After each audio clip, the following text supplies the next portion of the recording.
Viewers अस्सलाम वालेकुम, मैं होली और एसी मास्टर में खुश आमदीद। आज हम हाज़िर हैं एक नई वीडियो के साथ। तो आज हम बात करने वाले हैं हमारे 2 टन के ब्रिस्टल एयर कंडीशन के नेम प्लेट के ऊपर। तो दोस्तों के कमेंट्स थे चंद एक, और कुछ जो है वो स्टूडेंट्स ने पूछा था कि हमारे जो ब्रिस्टल कंप्रेसर है उसका जो नेम प्लेट होता है, ये जो मैं आपको दिखा रहा हूँ, ये वाला नेम प्लेट, ये आप कैसे रीड कर सकते हैं, हमको कैसे पता चलेगा कि इसकी जो स्पेसिफिकेशंस है या इसकी जो करैक्टरिस्टिक्स हैं वो क्या हैं। तो इस की नेम प्लेट के अंदर इसका पूरा जो डाटा है वो महफूज होता है। अगर आप जो है उसकी नेम प्लेट रीड कर लें तो आपको टोटल इस कंप्रेसर का जितना भी ओवरऑल सारी जो है इंटरनली इंफॉर्मेशन वो आपको मिल जाएगी। अगर आप एक मुल्क से दूसरे मुल्क के अंदर जो है इस तरह का कंप्रेसर परचेज़ करते हैं तब आपको वहाँ पे ये नेम प्लेट बहुत काम देती है, क्योंकि उनके हिसाब से बिजली का करंट और फ्रीक्वेंसी और उसके अलावा जो है मॉडल की चंद एक स्पेसिफिकेशंस बहुत इंपॉर्टेंट है। अगर आपको ये पता नहीं होगी तो आपका जो कंप्रेसर है वो या तो आप गलत बाई कर लेंगे, या तो आपको पता नहीं चलेगा कि इसके अंदर जो है वो सेम मॉडल के अंदर सेम चीज़ के अंदर काफ़ी सारी चेंजिंग्स होंगी, इसकी फ्रीक्वेंसी की, वोल्टेज की, करंट की, पिस्टन की, वाइंडिंग्स की, और इसके जो LRA होते हैं, BTU होते हैं, ये काफ़ी सारी जो है चीज़ें होती हैं। तो जो है आज हम इस वीडियो के अंदर आपको बताने वाले हैं, तो वीडियो के साथ बने रहिए। हमारे चैनल को सब्सक्राइब कर दीजिए और लाइक कर दीजिए और शेयर भी करिए ताकि मज़ीद ऐसे आने वाली वीडियोज़ आप तक पहुँच सकें। तो वीडियो शुरू करते हैं। तो वीडियो से मैं पहले आपको ये बताता जाऊँ कि नेम प्लेट, ये सारे डिजिट्स जो होते हैं वो इसके होते हैं। ये ऊपर पार्ट्स नंबर लिखे हुए हैं, ये पार्ट नंबर जो है वो हम अभी रीड नहीं करेंगे। इसके नीचे मैं अगर आपको करीब करके दिखाऊं तो इसका लिखा हुआ है मॉडल नंबर। तो इसका मॉडल नंबर थोड़ा सा फटा हुआ है, लेकिन चलेगा, इन्फॉर्मेशन के लिए आपको मैं जो है वो इसकी डिटेल देता हूँ। तो सबसे पहले बात कर लें कि ब्रिस्टल कंप्रेसर के अंदर हमारे जो आते हैं वो 1.5 टन से जो है 2 टन से 2.5 टन तक जो है वो हमारे ब्रिस्टल कंप्रेसर में अक्सर आपको इसी कंडीशन, इसी शेप में देखने को मिलेंगे। तो हमारे पास ये नेम प्लेट है, हम इसको 1 बाय 1 इसके जो है वो रीड कर लेते हैं। तो सबसे पहले ये ब्रिस्टल का कंप्रेसर है, इसकी जो है वोल्टेज की बात कर लें, यहाँ पे ये लिखे हुए हैं 220 और 240, ठीक है। इसके साथ रनिंग कैपेसिटर भी लगता है। उसके बाद फ्रीक्वेंसी की बात कर लें तो ये 50 हर्ट्ज़ है, 1 HP है इसकी हॉर्स पावर, और 45 UF का इसका कैपेसिटर लगता है, और 370 उसके वोल्ट्स हैं। और इसके LRA हैं, यानी कि लॉक रोटर एम्पेयर। ये इसके LRA जो है वो 72 है। 72 को अगर आप 36 पे डिवाइड करेंगे तो जो हमारा सिंगल फेज़ का कंप्रेसर है उसके टनेज आपको देखने को मिल जाएंगे, ठीक है। उसके बाद हमारे जो है रनिंग कैपेसिटर है और स्टार्टिंग कैपेसिटर, रन कैपेसिटर दोनों इसके साथ अटैच है। ये फर्दर इन्फॉर्मेशन है, आप इसको फिलअप कर सकते हैं, ठीक है। उसके बाद थर्मली रिले प्रोटेक्टेड, इसके अंदर जो है वो थर्मल रिले लगी होती है, यानी कि प्रोटेक्ट करने के लिए इसके अंदर जो है वो थर्मल रिले इसको इसके साथ लगी होती है, जो कि रेजिस्टेंस पे ट्रिप करती है और ऑन होती है। तो अभी हम चलते हैं इसके मॉडल नंबर की तरफ।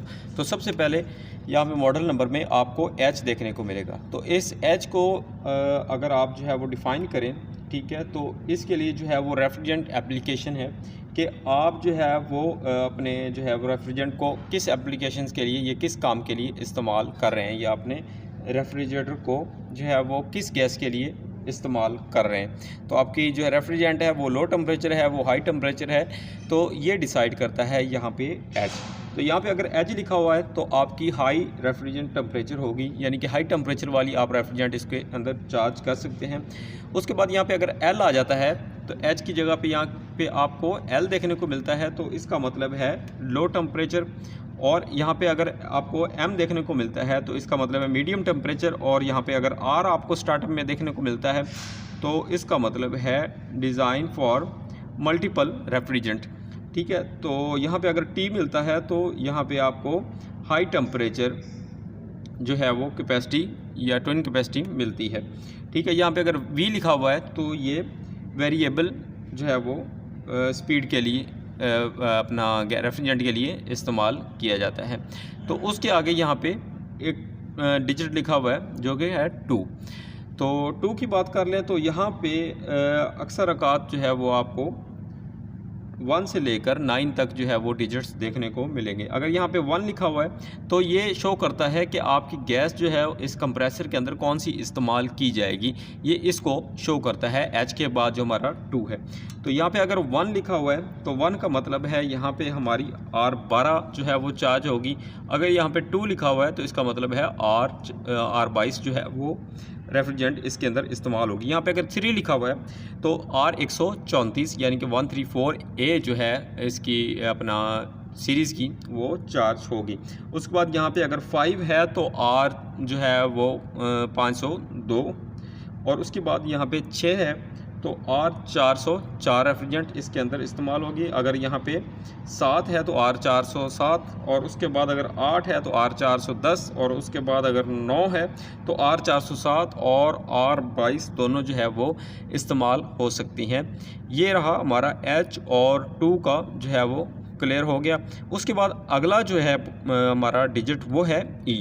तो यहाँ पे आपको जो मुख्तलिफ डिजिट देखने को मिल सकते हैं, यहाँ पे आपको डिफ़ाइन करता है कि आपका कंप्रेसर जो है वो किस फैमिली से है, यानी कि वो स्क्रॉल है, रेसिप्रोकेटिंग है या किस फैमिली से है। तो यहाँ पे ए से लेकर आपको आर तक जो है वो मुख्तलिफ ऑप्शन मिल जाएंगे।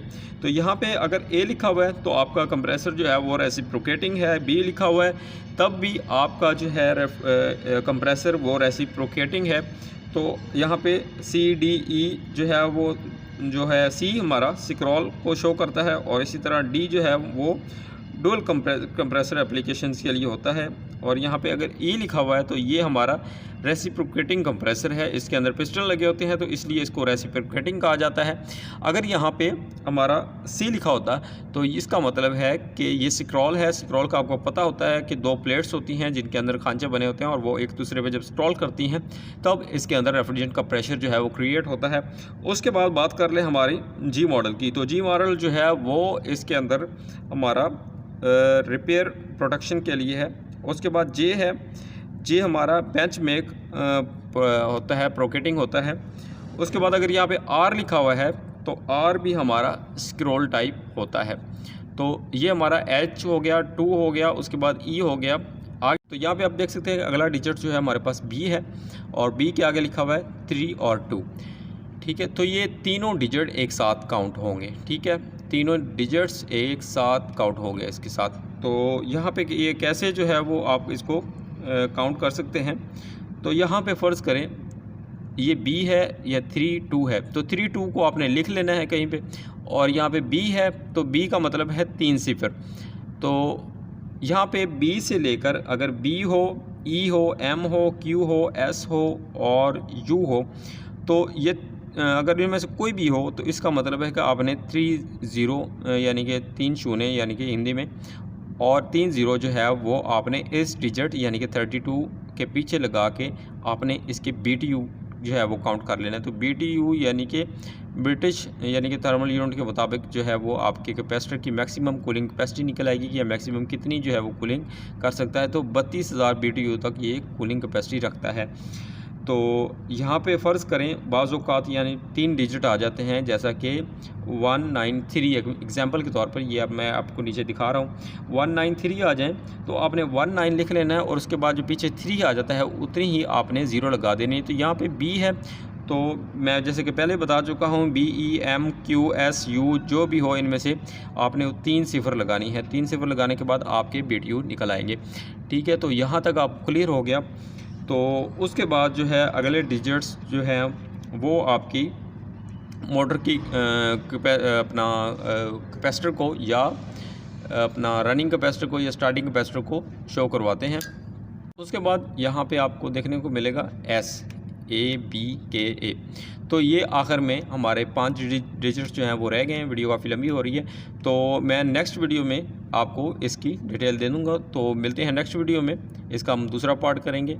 तो मेरे चैनल को सब्सक्राइब कर दीजिए, लाइक कर दीजिए और शेयर भी कीजिएगा, ताकि मज़ीद ऐसे आने वाली वीडियोस आप तक पहुंच सकें और हमारा दूसरा पार्ट भी इस तक पहुंच सके। और इस वीडियो में मैं आपको बताऊंगा कि इसके अंदर जो वाइंडिंग्स होती हैं वो इस तरह आप सील्ड पैक कंप्रेसर की किस तरह फाइंड आउट कर सकते हैं कि इसके अंदर कॉपर है या एल्युमिनियम की वाइंडिंग है। तो मिलते हैं नेक्स्ट वीडियो में, दुआ में याद रखिएगा। अल्लाह हाफिज़।